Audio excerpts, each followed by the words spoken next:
2, 1. Go. Action.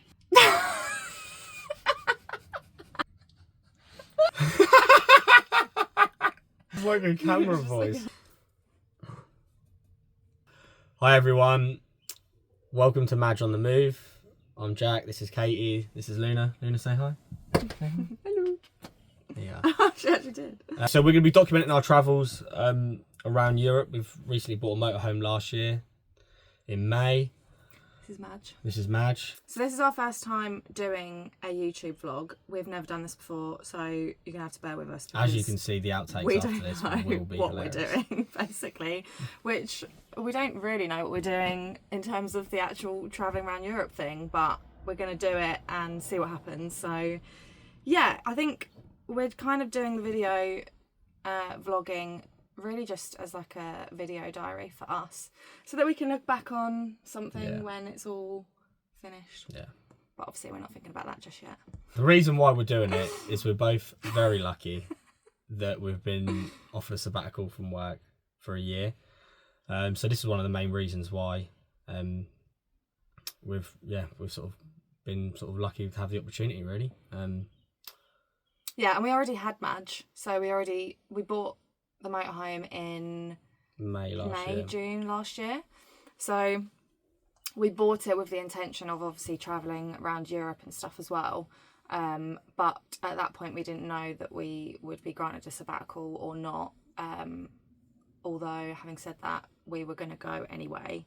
Yeah, just because we're both in a position in our lives where it's possible to take some time out.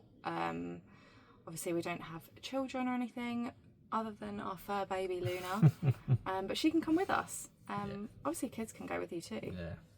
But yeah, while we don't have huge commitments and responsibilities back home, we just thought that if we don't do it now, then we might not have the opportunity. And everyone I've been speaking to has said, oh, I wish we'd done that, I wish I'd had the chance to do that, or I was in a position now to do that, or I wish I was brave enough to have done that. So hearing all those things kind of makes me more excited about the fact that we are actually doing it.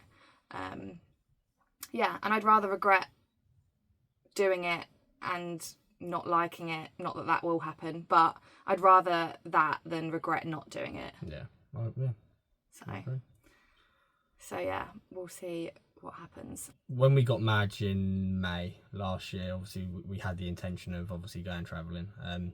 So it was just a case of, let's go to as many places as we can in the UK. So we've been to Wales, Cornwall, Norfolk.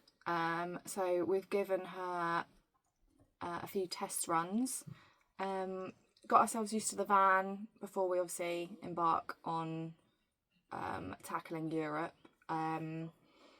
Yeah, there's so much stuff to sort out, more than I realised initially. But we've kind of relied on other YouTube channels that have already experienced travelling in a motorhome in Europe, Instagram accounts, getting ideas and tips and guidance from other couples and people that have done what we are wanting to do. So that's been really useful. Our leaving date is the 20th of April. One-way ticket. Yeah, we haven't bought a return ticket yet because we don't want to come back. Already, and we haven't even left. But yeah, I think the plan is to obviously do the 90 days within the Schengen, leave the Schengen for another 90 days, which is really annoying. Things would have been so much easier pre-Brexit. But yeah, since then it's been made a lot more complicated for travellers wanting to travel for longer periods of time. And then so that's the rough plan. The route we're taking, we're going from Folkestone over to Calais on the Eurotunnel, or Euro Shuttle, I think it is, isn't it? It's the Eurotunnel, yeah. Then we're going to go up the north side of France. We're going to go down into Paris, or just on the outskirts of Paris, because we've got to go to the vets for Luna to get her We're going to Doggy- get her a EU EU passport. passport, yeah. And then we're going to go sort of down the east coast of France into Switzerland, and then from Switzerland across into Italy, where we've got one of Katie's friends' wedding. Yeah, we have a friend getting married in Italy in end of June, which is very exciting. So, yeah, that will be really nice. And then after that, so we sort of spend probably sort of a month in Italy, really.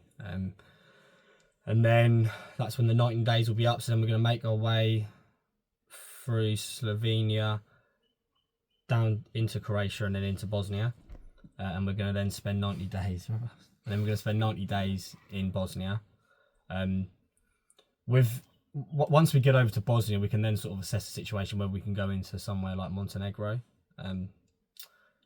Again, I've heard it's a beautiful country. It's just with this little one here, we have to we have to them sort of countries, they're a lot sort of stricter with dogs, etc. when travelling. So we've just it's got a to be high bit rabies some of them are high rabies countries. So Bosnia is a low rabies country. Montenegro and Albania are high risk rabies countries. So it just makes it more difficult in terms of we could probably get into the country fine, but leaving she'd likely have to.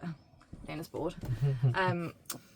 Likely she would need another rabies jab to be able to leave, but we haven't quite looked into the exact rules and regulations surrounding that, so we may have to just. That's going to be assess sort of on the road.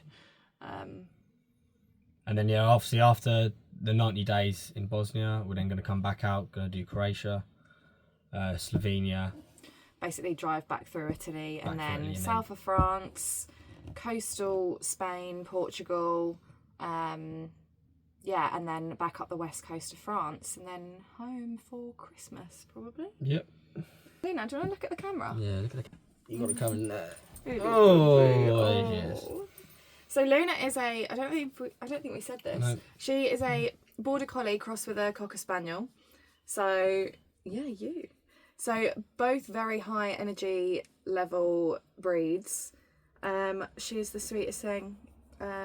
We have always had border collies. My family have always had border collies growing up. So I'm kind of used to the crazy collie tendencies. But none of them have been as sweet and affectionate as Luna. So she's going to basically be the most well-travelled pooch in the world. Luna loves swimming, is obsessed with swimming water until you try and wash her. Then for some reason it's like the end of the world. She hates it.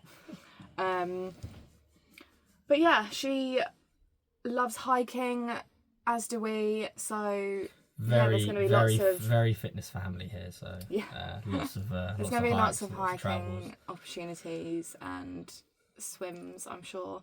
I recently got her one of these as well. I've never had a tracker for Luna before, just because her recall's really good anyway, and she is quite independent, but she always stays like close and knows where we are.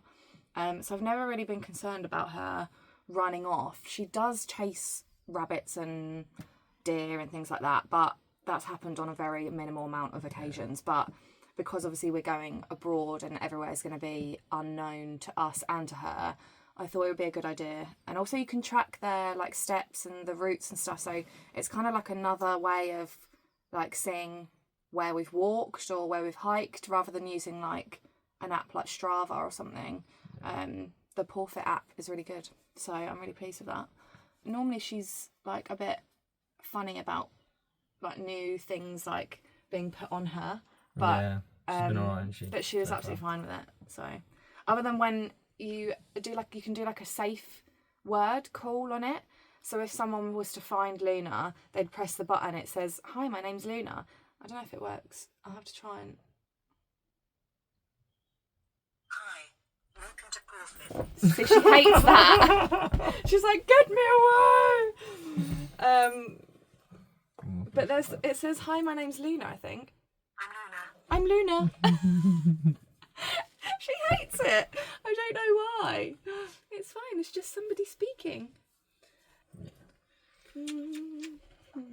Our last day is the Last day. 16th of April, and then we leave on the 20th. So we've got like 4 days to pack the van, which I'm scared about. Obviously, there is a weight limit as well that we have to abide by. We have 3.5 ton is our max. I found a weigh bridge. We're going to weigh the van probably once we've got the majority of the stuff in. Just to see, go. yeah, so we can what just the get a rough idea. because Jack wants to take his dumbbells. Yes, His I need 12 to. kg dumbbells. I do need to take something for the. So, keep fit. I've got to sacrifice possibly a couple of pairs I of did shoes. say that I was happy to have just one pair of boxers, one pair of shorts, t-shirt for the whole trip, as long as I can bring them, you know. So. Yeah, so it's just going to be a case of juggling the weight and what we can and cannot take. I mean, you know, there is quite a lot of room in the van. We'll probably do another video with a little tour of the van at some point, along with another video of us packing the van.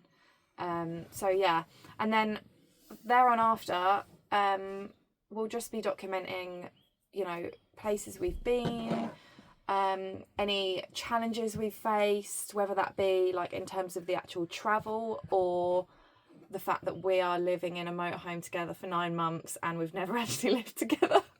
Yeah. So Gonna be some ups and downs for sure. yeah, we'll be documenting it all. So yeah, it's exciting. And like we said, it's something for us to look back on in the future as well. And yeah, so we'll have it all there. Are you excited, Luna? Yes. If you want to keep up to date with where we are, what we're doing, how we're getting on, subscribe. YouTube, Instagram and TikTok. And yeah, follow us on Instagram and TikTok as well. And there'll probably be different content on different forums. So I will link the Instagram and TikTok below as well. Okay, see ya.